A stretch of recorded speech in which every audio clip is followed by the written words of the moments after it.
systems go. Clear for liftoff.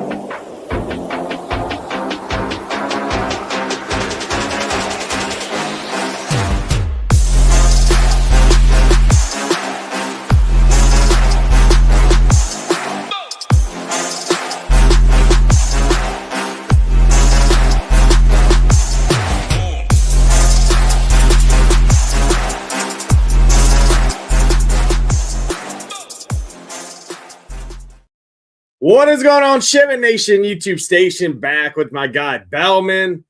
Bad beats across the weekend, but hey, what are you going to do? All I know is the NFL's right around the corner. We got great contest here on DraftKings for baseball. Loaded pitching slate. FanDuel has the Coors Field game, so much different slate over on FanDuel compared to DraftKings, but I know you and I primarily play on DraftKings like many of the subscribers in the chat. So we'll be focusing on the DraftKings slate. We do not have Coors Field. We do have Sutter Health. We do have loaded pitching headlined by your boy, Parker Messick, who's been an absolute freak all season long. He seems like he's underpriced. We got a cheap pitcher that people want to play as well. Should be a fun one to break down, man. I'll bring you in. What's going on, brother? Happy Monday. Glad to have you on the show and glad to break down this 7-game DraftKings slate, which is kind of right in our wheelhouse. I love these 6 to 8 game slates. I agree, brother. Happy to be back with you. I have some strong takes for this slate. So excited to talk out with you. I missed you. I feel like it's maybe just last week. I don't know. It's been a minute since we've been on the show. That's all I know. So excited to get back on here with you. No, you're just coming back from Vegas, which I got mad FOMO for not being there. I feel like an official old, though, having it been my 10th wedding anniversary. Just, I don't know where the time's gone, but I digress. We're both coming off big weekends. I wish I was in Vegas. I'll tell you that. That being said, I'm glad you had a great time. We talked a little bit before, and just as you are, I'm excited to break this slate down with you. Yeah, it should be fun. I saw our guy Wins a Lot was out there at the benefit for our guy James, big guy in the sky. That was a really nice event Friday night. Despite some travel disruptions, I got to Vegas 9 hours later than what I was supposed to. Still ran it hard. Title and I shut the place down damn near. I mean, when you walk out on Fremont Street at, I don't know, like 6 a.m. and you're the only two, or it was like 5:45 a.m. and you're the only two out on Fremont Street outside of the cleaners. I mean, that tells you everything you need to know on how late you ran it. So that was fun. We had a really good time with the gang. Tambo, Hamwich was there. Our guy Title was there. Big Marley, myself, and then a lot of our members. Stat was there. Wins a Lot was there. Some other folks as well. Our guy Shady. So super good time. Our guy Walsh, Bill as well, who runs the college football stuff over here at Shipment Nation. So just overall, incredible weekend. It was my first time in Vegas. We rinsed the craps table. I think with the group of like 7 of us or 8 of us, I think after dinner Saturday night, I think we took about $8,000 off the craps table in about an hour and a half. Amongst I didn't realize it was your first Vegas trip either. It's awesome. Yeah, it was my first time in Vegas. I'll definitely be back. I mean, we stayed at Circa. Circa was absolutely incredible. Like the hotel was immaculate. You walk right out, you're on Fremont Street. It was like everything was great. So yeah, looking forward to getting back into the DFS streets. The only thing you can't do out in Vegas pretty much is play DraftKings and FanDuel. Everything else under the sun, you name it. The list is a million miles long outside of gambling on DraftKings and FanDuel. So I didn't play any DFS outside of the PGA stuff going on this weekend. Excited to get back in for this baseball street. Let's go ahead and pull up. I got the screen share going. We'll go pitching. We'll go 8K and above here, Matt. I'm going to throw out a couple names. Robbie Ray down at the bottom, 8K flat in his new uniform, right? And a new ballpark. Pitching for San Diego against Pittsburgh. He, I think, has some upside. Ownership going to be right around probably 20% or so. But the big one, Parker Messick, 9,500, looks like the SP1 on the slate, despite having Chase Burns, Zach Wheeler, Ashcraft, who's been good, Logan Gilbert at home. Parker Messick just underpriced compared for the matchup. Angels, 3rd highest strikeout rate in baseball, especially against left-handed pitching. Messick's just been dialed.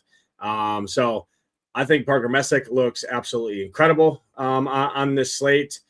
Logan Gilbert, pitching at home. Gets a Phillies matchup that there is strikeouts in there. There's obviously power, Schwarber, Harper, Brandon Marsh, but rest of that lineup, I mean, kind of up and down. Ashcraft is the guy that I think nobody clicks on at 10K, gets the matchup against San Diego. It is a good ballpark for pitching. However, San Diego's been really good over the last month and a half or so. And then two guys up top, Zach Wheeler, Chase Burns. I think both are good plays.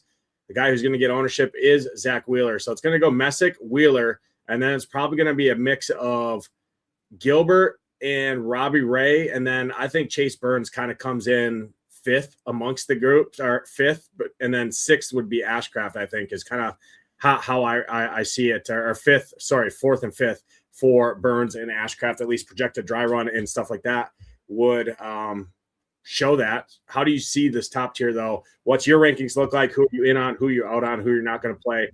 Who are you playing? That kind of stuff.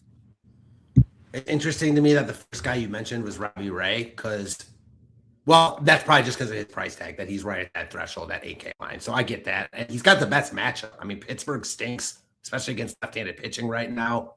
So on another slate, I'd be a lot higher on Ray. There's just too many guys I like on this slate. So I think you are right on point there. I think ownership goes Messick, Wheeler, and then the other guys like kind of split between Burns, Gilbert, and Ray. And there's a lot to like about each guy. Messick, as you mentioned, he's just been dialed. He's a dog. I love the cut of his jib, if you will.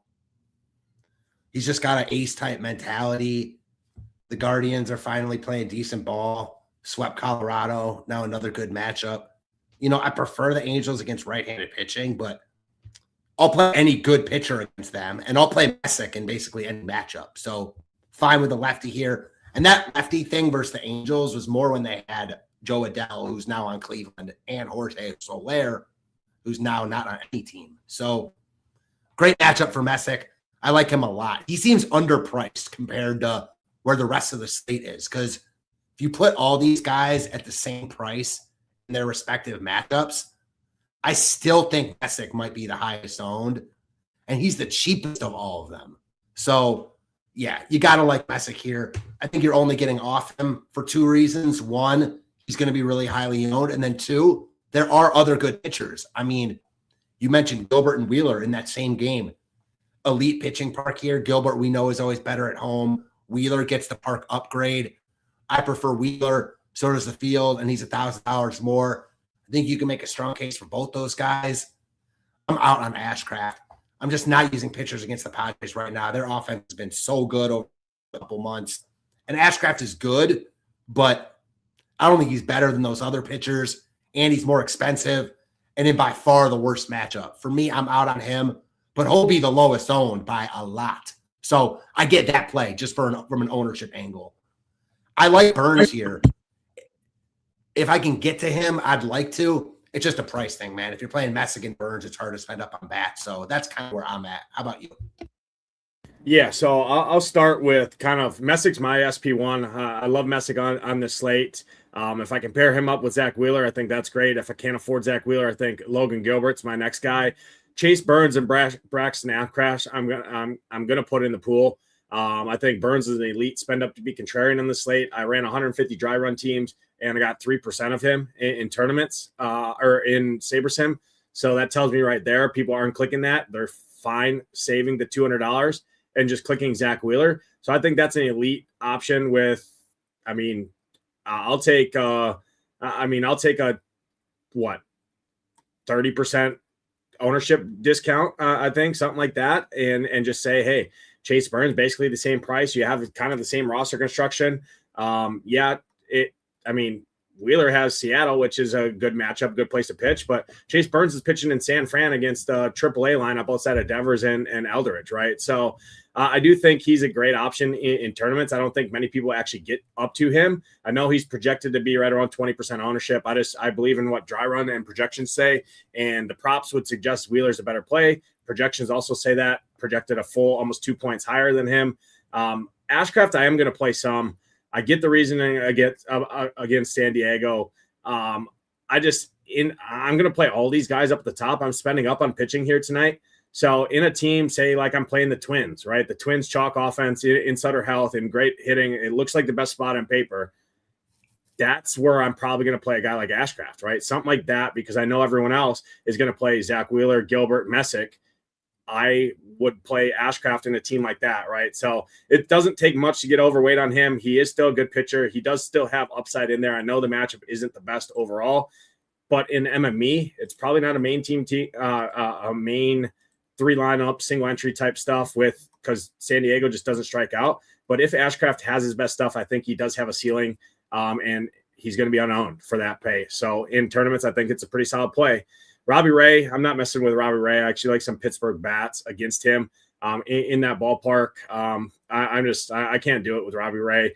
Won't be shocked to see him have a ceiling here.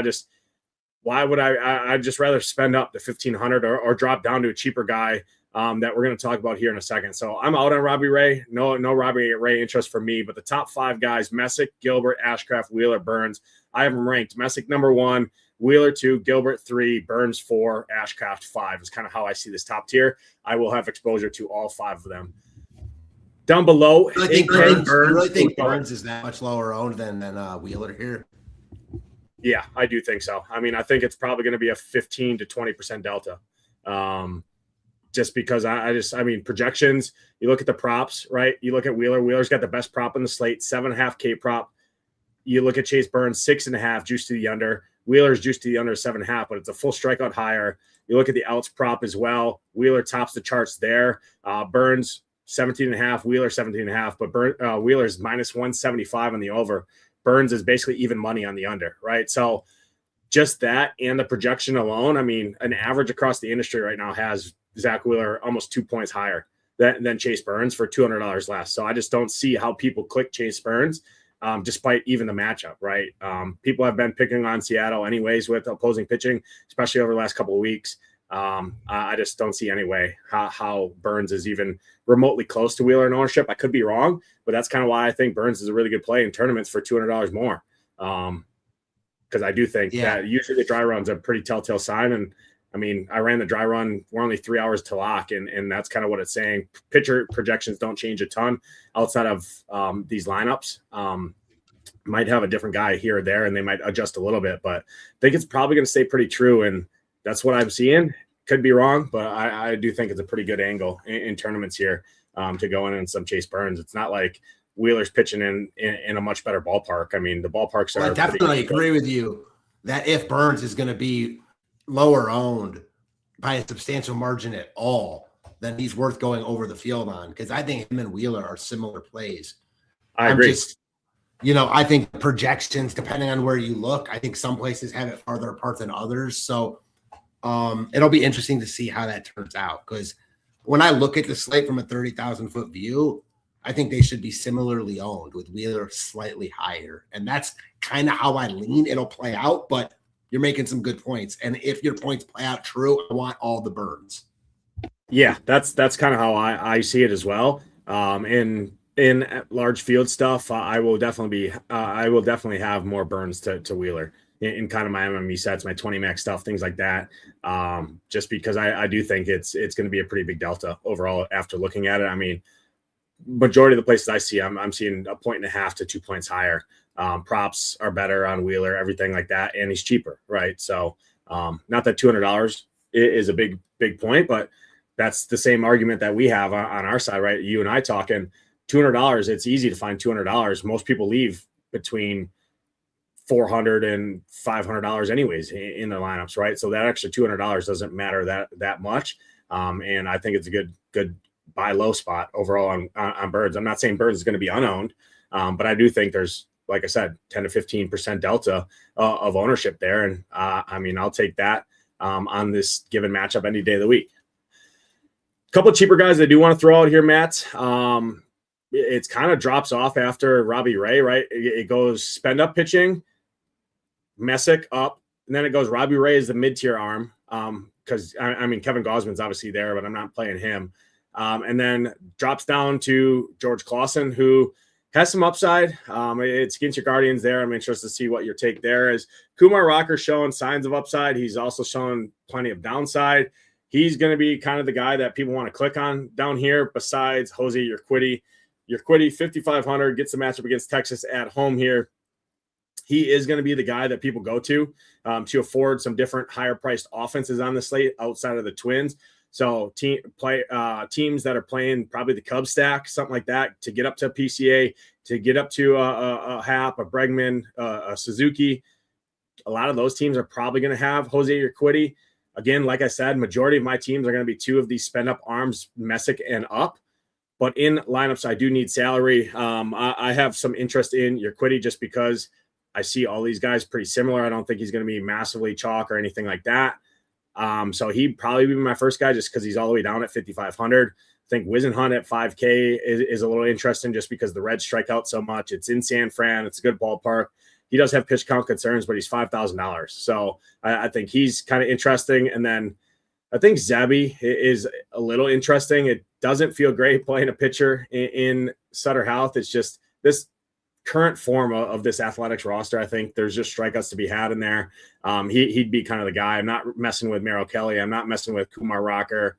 And George Clausen, I do think is a little interesting, but I think there's not much separating him from the other guys, and it's $1,000 difference there. So just get you on a different roster construction. But how do you see this value tier?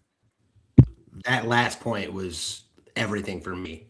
I don't think Clausen's crazy at all, but I think he's a similar play as Wisenhunt, and he's 1,500 more. I mean, he's like 20% more. You get Wisenhunt in the better matchup and the better park. So why am I not just playing Wisenhunt? Now, I don't think Wisenhunt is good, but I don't think Clausen's really good. He's coming off a really high upside start, and you want to play off that. Wisenhunt hasn't showed that. I get playing Clausen here. You get a mediocre at best Cleveland team coming out of Coors. That said, like, Cleveland's healthy now. I think the matchup is better for Wisenhunt, like, for sure, against Cincinnati. So I'm with you there. Urquidy, I'm not a hot take. I'm on Texas tonight. I get the Urquidy love because he's coming off a good start and he's been good. His underlines are good, but it's not like he's a new arm. We know who he is. And especially at ownership, I'm off him there. I like Wisenhunt more at a lower owns, but I mean, I get it. Urquidy's been good and he's really cheap against a Texas team that has been cold. So yeah, I do think that there are some options down here. The biggest problem is the opportunity cost of not using one of the top arms. That said, the Twins are real expensive. The Cubs are expensive. So you might need one of these arms. Yeah, I agree. I kind of see it the same. I do think if you wanted to mess with the low rocker, he does have some strikeout upside. I'd actually rather play against him. Like I said, Wisenhunt's probably my favorite, just going all the way down to the bottom, to be honest, because he's going to be much lower owned than Urquidy. It's a similar roster construction build. You're talking like 50% less ownership. I mean, Urquidy's going to be double the ownership. Props are good on him. You look at the strikeout rate of this Texas team against right-handed pitching over last month, 27% K rate. Urquidy coming off a good start. He's 5,500. It allows you to spend up for the Twins, the Buxtons, those guys of the world. Everything makes sense there. I look at him as the same play. Why not just give me the lower owned guy pitching in a better ballpark? So that's kind of how I see it. So I'll go Wisenhunt number 1, Zebby number 2, Urquidy 3. But ideally, like I said, I want two of the arms above 9,500. That's just how I'm kind of seeing the pitching, and I'll find some value bats to make it work. Maybe that means I 3-man stack the Twins instead of full 5-man stack, or I play the back half of the Twins, the cheaper guys, and play a different contrarian full 5-man stack, like you said, like the White Sox or Texas or Cleveland, something like that. I think is interesting. But ideally, pitching headline by the top. Couple value arms. I think we both kind of agree on Wisenhunt, just because all these guys look similar. I would rank them, like I said, Wisenhunt. Zebby, I think, is a great pivot off of Urquidy as well. But any additional takes? No, I like that call at the end you had too. Like Zebby, I don't want to play Zebby, but I feel like you can play. If you just play a pitcher against A's on every slate, you're probably going to come out ahead. So why would this slate be any different in that regard? Really hard to click that name in this park, but I get it. Yeah, I mean, he's got a 4.5K prop, so it's not like it's crazy, right? We've been streamlining pitchers against this team for forever. I mean, you look at Urquidy, 3.5K prop, right? But everybody wants to play him, and he's $200 more, right? So just little things like that, and his leash is longer, right? So when Zebby has a ceiling, I think it's much higher than Urquidy, and that's kind of what I'm buying in. You're playing these guys for their ceiling outcome to win a tournament. why wouldn't I play the guy that, in my opinion, has the higher ceiling? I know median projection isn't good, but median projections, when do you ever win a tournament with median projections? I just don't think you do. I know you don't, because you need the spike performances. I just think Zebby spikes a lot more than your Quiddy in this kind of spot. And it's a better ballpark, or not better ballpark, excuse me, but it's a better strikeout matchup overall, I think, when you look at it. I think we touched pitching enough. Like I said, definitely headlined by the top tier overall. I think we see it very similar up there. Let's jump over and show the stone here. And we are going to start with the first game, and then we got a 2-hour gap until the next game. So DraftKings helped us by not making it like a 7-hour main slate, but said, hey, here, we're going to throw the Chicago game on so everybody can watch this game, and then we're going to put all the other games in the West Coast swing. First game on the docket, White Sox and the Rangers. Your Quiddy, Kumar Rocker. I think the White Sox are super interesting here in tournaments. I know you're going to talk about the Rangers. I definitely get the reasoning for the Rangers. Your Quiddy still gets hit hard from the right side, gives up a lot of power, and his strikeouts all come from the left side. He's only going to see 4 lefties in here, one of them being Seager, who doesn't really strike out. Jock's been really good. Nimmo doesn't strike out a ton. I get the reasoning for it. It's not like your Quiddy's an ace by any means. He doesn't rank well in our pitcher rankings. I actually like this game for offense on both sides here. So I'm glad you brought that up, because I already had your Quiddy ranked beneath the rest of the guys down there. It's not the best hitting environment here in Rate Field, but it is still 70-some degrees. Wind's kind of not really a factor. Talk to me here. How do you see this one? Yeah, definitely a ballpark upgrade for the Rangers, if nothing else. They play in a pretty pitcher-friendly environment in Texas there in Arlington. So I just like the spot for Texas. Again, they got going a little bit yesterday. They had been struggling. Now you get them on the road against a pitcher who I believe is pitching over his head, who's going to get ownership. I don't think Texas gets much love at all.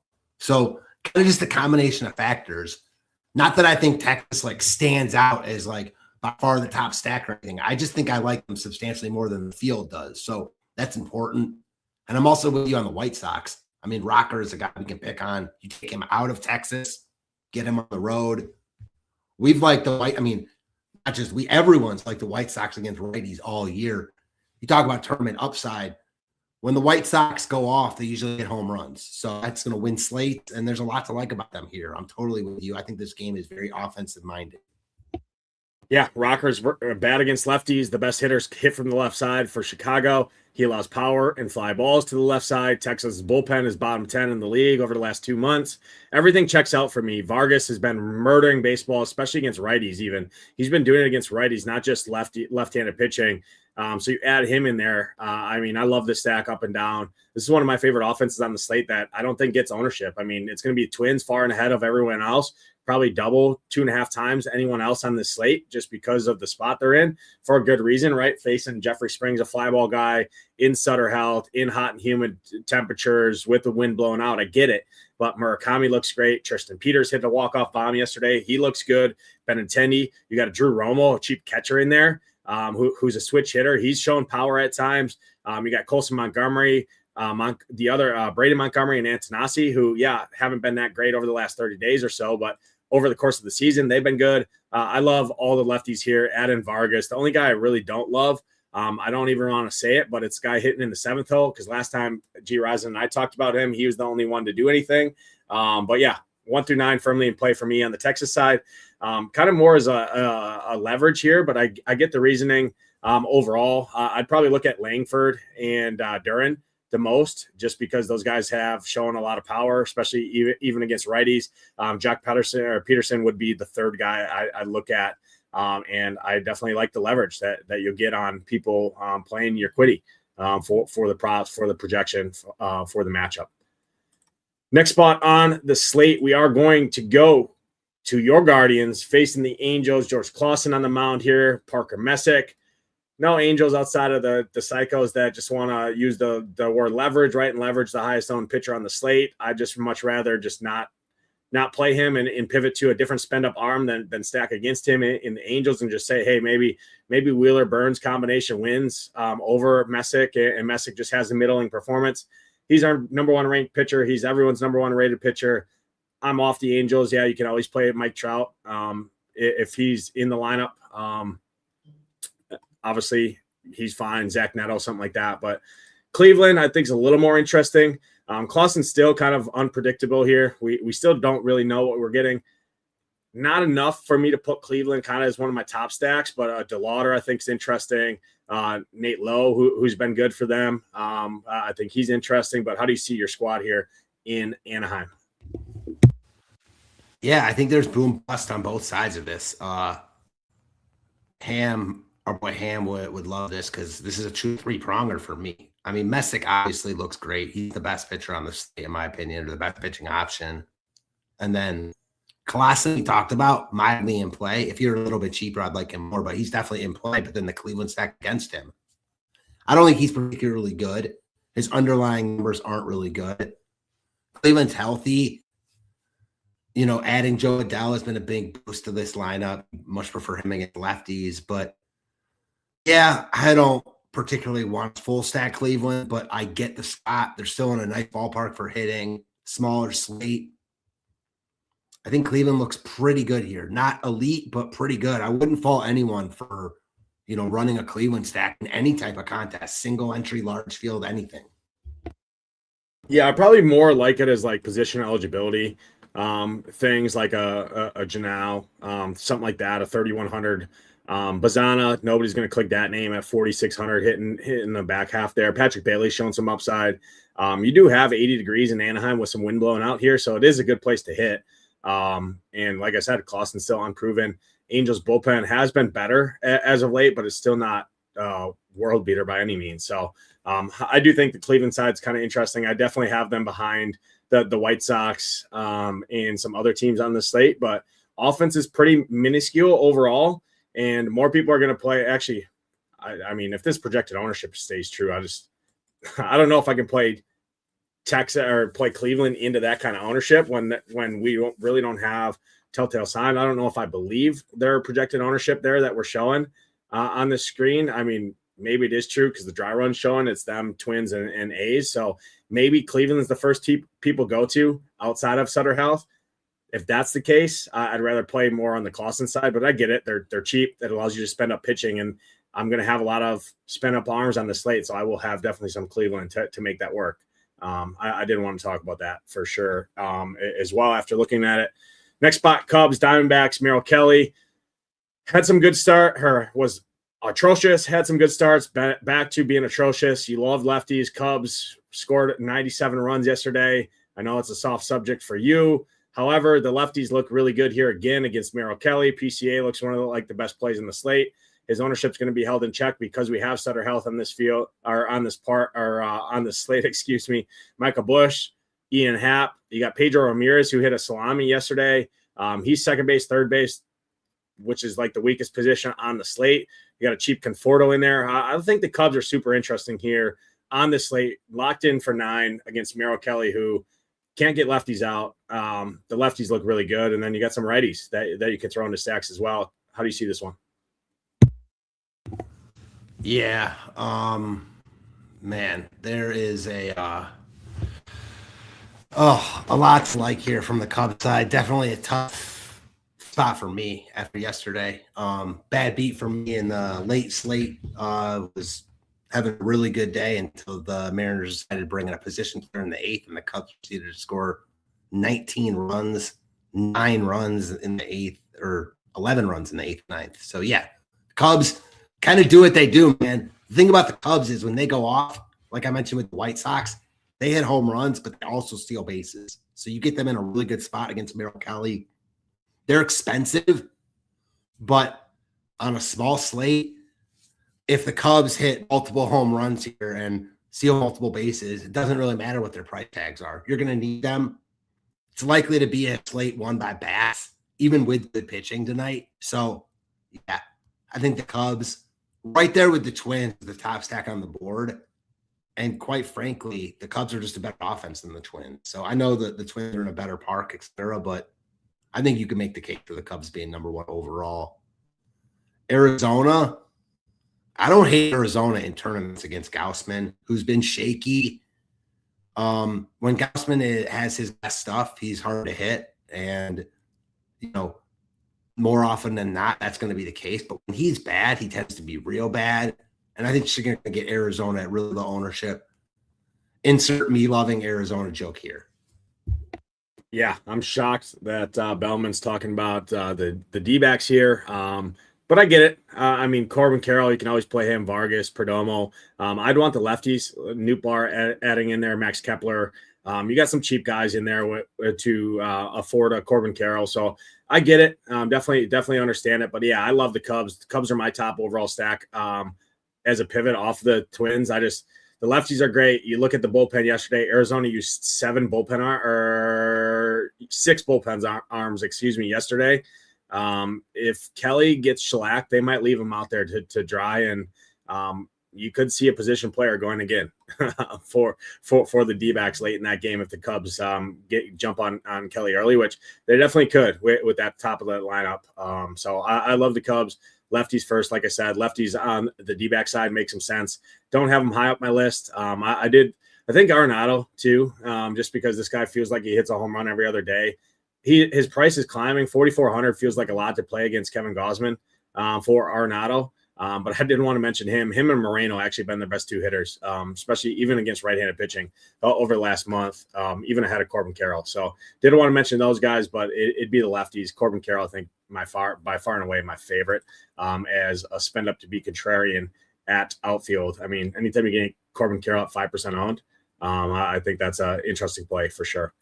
Next spot, Padres, Pirates. This ballpark sucks. Robbie Ray's susceptible to right-handed power. Valdez, I think, is an interesting little one-off, and Flores. I think those 2 guys are pretty interesting.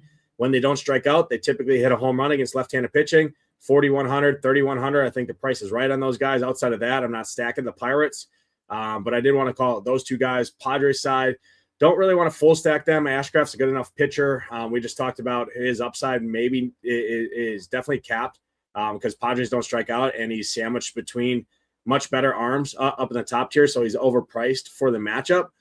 Why he's a good tournament arm, I just don't think the bats are very good to play against him. But how do you see this one, Padres and the Pirates?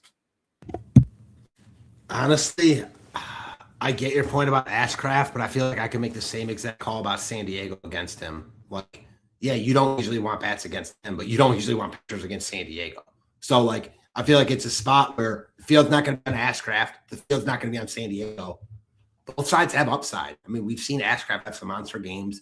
We've seen San Diego beat good pitching. They're another team. They run. They don't have a ton of power in this park, but Tatis is on one right now, man. He is one of the hottest hitters in baseball. He's in play on every slate right now. So I'm not playing San Diego here, but I think you could just flip the argument that you're making about Ashcraft right onto San Diego here. They both have upside. They'll both be low owned. I'm not into Pittsburgh here. I'm not going to play Robbie Ray either, though. If I'm going to, with pitching for me, I'm either spend up or I'm going to spend down. Not really going to get to the mid-tier. Yeah, I agree. I just think, I mean, Flores, like I said, and Valdez have shown power, especially against lefties. So those guys are pretty interesting as just contrarian little 2-man stack. Hopefully they hit like 2 and 4 or something like that in the lineup. I think that'd be interesting. Tatis has been red hot, so I think he's interesting. Jackson Merrill, it would be my favorite play. That dude's been red hot.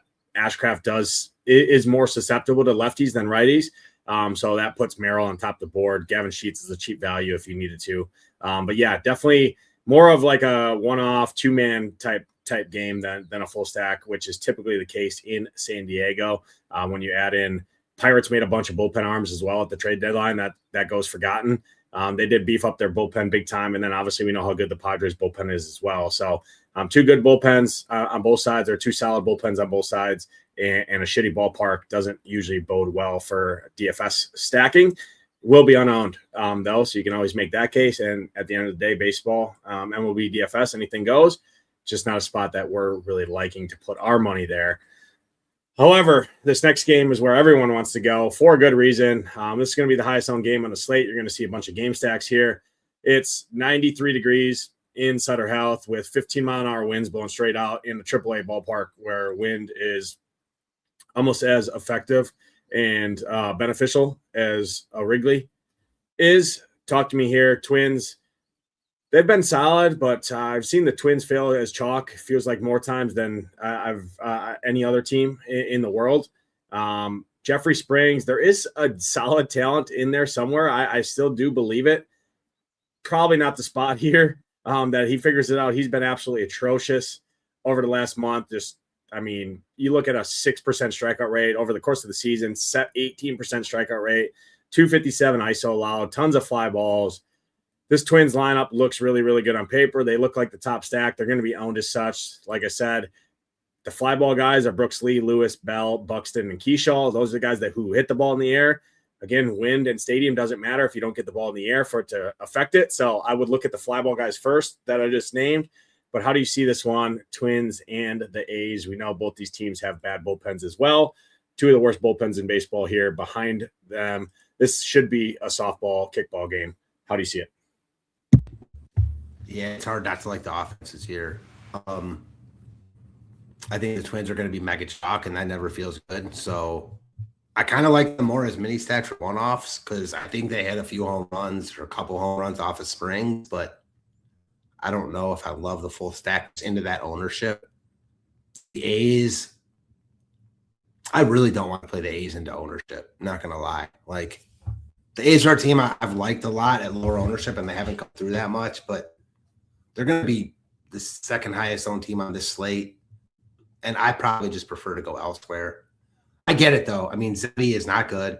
You get this ballpark, and the A's are cheap. So, we saw it yesterday. We saw the epitome of the A's and pitchers against the A's yesterday. Christian Javier is not good. Started off the game, went 4 innings, 1 hit, 8 Ks, and he had 25 DraftKings points after 4 or 5 innings, and you were like, you can't win without him because he was chalk.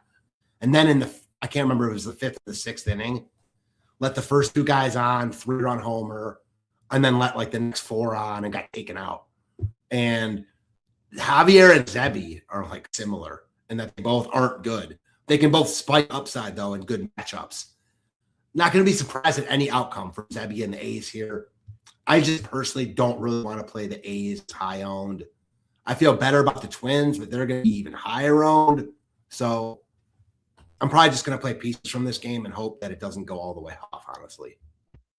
Yeah, I like the Twins more as mini stacks because the back half of the lineup still hits the ball on the ground and strikes out. That's what kills rallies. But Royce Lewis, Josh Bell, like I said, Keyshaw, the guys who hit the ball in the air are the guys I'm looking at. So Brooks Lee, Lewis, Bell, Buxton, Keyshaw would be the guys. I probably prefer the Twins as more as 2 or 3 man stacks and get into maybe a Cubs, a White Sox stack, even a Guardian stack, something like that to just differentiate the lineup a little bit. Because everyone's going to have the same teams. They're going to play this game. They're going to game stack it up. They're going to find out what spend up pitching fits. If they can fit 2, they're going to click 1 in. If they can't, they're going to click your quitty in. Right. So that's kind of how the slate shakes up.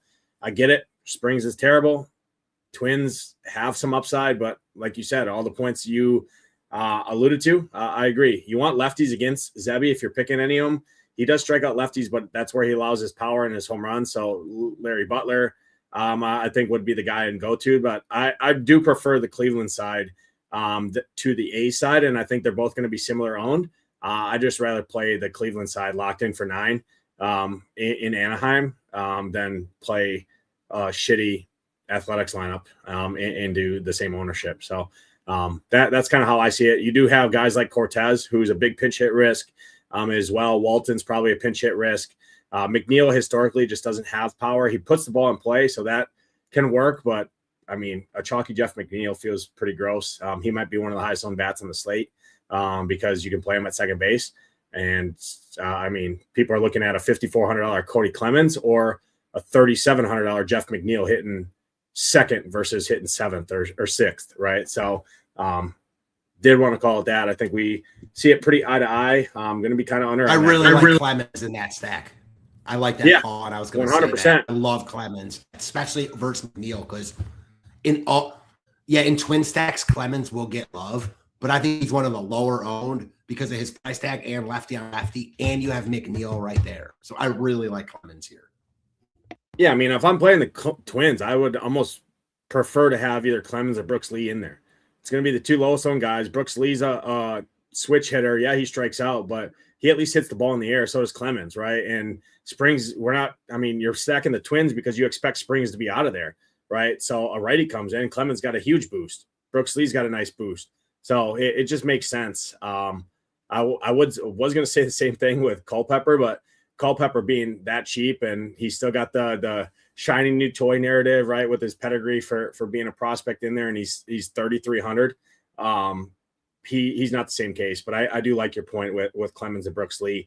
I think you're going to see a lot of twin stacks, 5-man twin stack, who leave Clemens out and play Jeff McNeil on the other side and make it a six stack from the game. I think that's just how you're going to see it. So second base is going to be pretty much majority soaked up. Ownership is going to be soaked up with Jeff McNeil. So that's why a guy like Janau, some of these other guys we talked about, I think makes some sense. Next spot, Mariners, Phillies, Zach Wheeler, Logan Gilbert, two of the best arms on the slate. Won't be shocked to see a Schwarber, a Harper, something like that. Nobody's going to play this game for a good reason. The ballpark sucks. Two of these, both these pitchers are two of the best arms on the slate. How do you see this one for offense? Doesn't look very, very promising. I agree, and I don't want to stack either team here. I'm not playing a lot of lineups, but I think Philly's got to be at least a little bit in play. I mean, they just have really good lefties. Gilbert is good, and I'm a Gilbert fan, but he's not like the most consistent ace either. Like when he has his best stuff tonight, you'll probably want him in DFS because he's going to strike out a ton of guys and Philly won't hit him. But if he doesn't, even in this park, couldn't you see, a couple Phillies hitting home runs here? And I kind of view them as like a really contrarian pivot off the Cubs because the Phillies are expensive. So it's hard to get to them over the Cubs or the Twins. But I think there's home run equity. Maybe you don't full stack them, but maybe use a Schwarber who hit a walk-off yesterday, Harper. Like, I think there's some hidden upside in Philly. And they'll be really low owned. So that's my only case there. Seattle, I'm good. Yeah, Seattle's got a really good bullpen, so I prefer it more as kind of like a Harper Schwarber, or like a Harper Schwarber Marsh, something like that. Those lefty power, a Stott. I'll throw Stott in there just because of the position, right? Just being Stott's. He's at third base, but I think he's interesting at 3,900 too because he'll run as well. So like a Stott, Marsh, Schwarber, Harper, some of those lefties power, but mainly Schwarber and Harper. Nobody's going to click them. And I don't care where you think Kyle Schwarber cares what fucking ballpark he's hitting in? Right. If he hits a home run, it's going to be out of damn near any ballpark anyway. Same thing with Bryce Harper, right? So those guys, I don't worry too much about the ballpark. So I definitely get the reason. I prefer kind of just contrarian little two-man upside guys that differentiate, right? Maybe you play you play a twin stack and you leave out Buxton and you put in a Bryce Harper, right? Something like that. Or you leave off Josh Bell or Royce Lewis and you spend up to Kyle Schwarber at first base and punt off a different position, right? Something like that is a little interesting to me. And that's, you're playing the chalk that everybody else played, but you played it in a different way without getting crazy, right? Finding a 7-hole hitter who's 3,400 that hits 2 home runs, right? Like, yeah, sure, if you have them, that's great, but it's more likely that just building the team a little differently than what everyone else is doing, like leaving Jeff McNeil out of a twin stack, right? Because second base, or spending $3,000 more for Cody Clemens, like we talked about, little things like that. It is definitely an interesting way to go. And I know we're talking about ownership a lot, but it is a 7-game slate. Ownership condenses, and especially on a slate like this where we know where everyone's going, it's more important to talk about, I think, especially when you're chasing top prizes, right? Because the drop off is pretty severe in these contests. Last game on the slate: Reds, Giants, Whisenhunt, Chase Burns, 2 pitchers we talked about. I'm not stacking any Giants. Devers, if you wanted to mess with him I'd play him at third base. 4,100, sure, you can play him. Burns, really good arm. I just no interest in the Giants. This lineup's atrocious. I know they're dirt cheap. I know they're free. The Reds bullpen is not good. So yeah, you always have that. If Chase Burns doesn't have it, you could see the Giants get there and then all the 150 maxers are going to win. So kudos to them. I won't be on it. Red side, I think would be more of the interest. The Reds tend to go off when nobody's on them. Sal Stewart, I think looks like one of the better plays on the slate. Play him at second base and flip the build completely. Jeff McNeil is where everyone's going to play. Sal Stewart, where nobody's going to play at second base. 5,200. I mean, that dude can hit it out of anywhere as well. So I think he's interesting, but I don't really love the rest of this Reds lineup overall as a stack.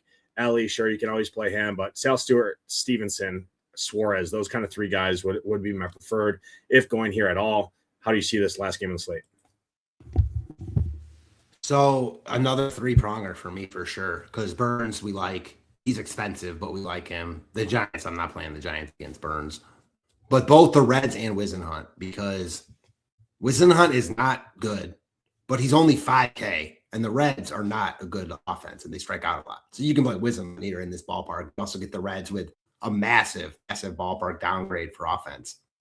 That said, the Reds are generally better against lefties, and Wisenhunt isn't good. So kind of like the A's against Zebby and Zebby himself, like the Reds run a little bit. You mentioned the top of their lineup, Sal Stewart, Ellie, Dane Myers likely hitting third. He runs. Eugenio Suarez, Matt McClain. I think you can stack the Reds here. I really do. You could also fit them in with good pitching because outside of Ellie and Sal Stewart, they're all cheap. So, yeah, I think the Reds are in play here. I mean, I'm likely playing a little Wisenhunt, but I don't feel good about it. And the Reds, I probably won't get there in limited lineups, but I'm not going to be shocked if they win this slate in this matchup. Yeah, I mean, you look at the Giants bullpen, 66 pitches, 46 pitches, 41 pitches, 33 pitches. All four of those guys threw yesterday that I just named, and that's their pitches in the last 3 days. And then it drops down to 30 pitches, 26 pitches, 22 pitches, 21 pitches. We know it's not a good bullpen. It's extremely taxed. They're relying on Wisenhunt to go out there and eat one. That's why you can play him, right? And he's $5,000. But Wisenhunt typically doesn't go long. He gets behind hitters. If this goes south, this could turn into a Reds winning the slate in a shitty ballpark. It just is what it is because everybody's going to play the Twins and the A's. If they're not playing the Twins and the A's, they're going to go to Cleveland is the next stop. Maybe a little Cubs, but Cubs are more expensive. So where do people go? Like they're going to Cleveland for the salary saving. I think the Reds make some sense. McClain hits lefties good. Dane Myers hits lefties. He's a pinch hit risk. Sal Stewart obviously murders lefties. Stevenson, Suarez, historically lefty mashers. So I get the reasoning for sure. And I don't hate it either in large field stuff. Reds are probably my fourth team, I would say, somewhere in there. I love the Cubs, like I talked about. I love the White Sox. Guardians are interesting. And then I probably have the Reds kind of in that same tier probably as a full stack higher than that Sutter Health game, just because I prefer that game as more of ownership salary differences and playing that as like a 2 or a 3-man stack, something like that to get a little different. So Reds probably fall in behind those other 3 teams, as crazy as that seems on this slate. Matt, end of the show. Your top 2 pitchers, your top 3 stacks, and a home run call. All right, pitchers. We are going to go with, I'll be pretty chalky with pitchers. I'll go Messick, we'll go Wheeler, and we'll go Burns. So 3 of the top guys. I like all of them. Obviously, you could throw Gilbert in there too, but he's left out of mine. Stacks, we will go with, man, there's some good ones tonight. Talk about the Rangers is number 1 for me. Then we'll go with the Twins. Then we'll go with the Guardians, who I like your shot out there. There's other good ones we talked about, the Reds, etc. My home run call, I'm going to go right to the Rangers. Give me Corey Seager going yard tonight. All right. I like it. Corey Seager hitting on bomb for our guy Belman. My pitchers, I'm going Messick number 1. Surprise, surprise. I would go Chase Burns number 2. And then Wheeler third, but to say a different guy than Wheeler, I'll say Zebby Matthews as a pivot off of Wisenhunt and Urquidy both. Leverages some of that A's chalk. I think when he spikes a performance, I think it's an upside play that can win you a tournament on a slate like this at $5,700. So I will take Zebby as my third arm on the slate. Top stack on the slate for me is going to be the Cubs, White Sox number 2.